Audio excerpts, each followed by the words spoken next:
러시아가 우크라이나 전쟁도 뜻대로 풀어나가지 못한 채 발목이 잡히고 있는 가운데 경제적으로도 재발등을 찍었다는 분석이 나오고 있습니다.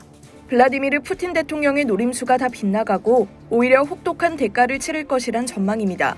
26일 미국 경제매체 비즈니스 인사이더는 러시아의 고립이 심화되면서 향후 몇 년간 경제가 위축되고 에너지 강대국 입지가 크게 약화될 것이란 징후가 커지고 있다고 전했습니다. 러시아는 우크라이나 침공으로 에너지 대란을 불러오며 전 세계 경제에 막대한 타격을 입혀왔는데요. 결국은 스스로도 깊은 수렁에 빠진 것으로 보입니다.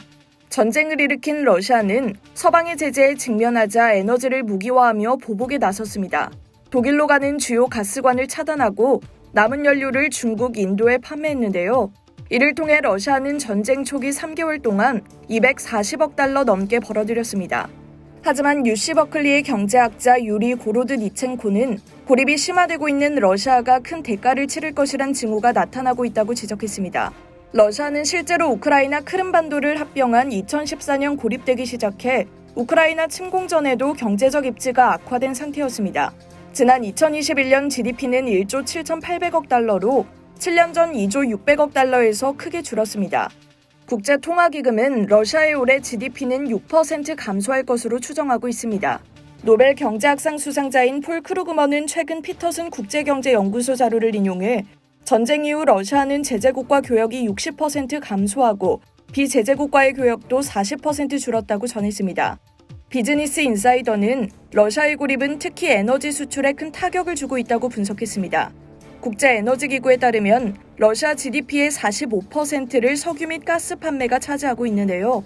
그러나 장기적으로 에너지 생산을 확대하고 유지하기 위해선 서방으로부터 필요한 첨단 기술과 기계를 구입해야 합니다.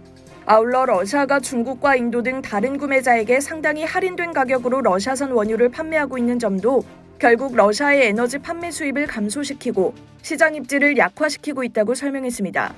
유시 버클리의 경제학자 도난나는 러시아가 많은 경제 데이터를 발표하지 않는 것은 비용이 있다는 것을 알면서도 비용의 범위를 숨기고 싶어 한다는 걸 의미한다며 우크라이나 침공이 러시아 경제에 가져온 결과를 모호하게 하기 위한 것이라고 말했습니다.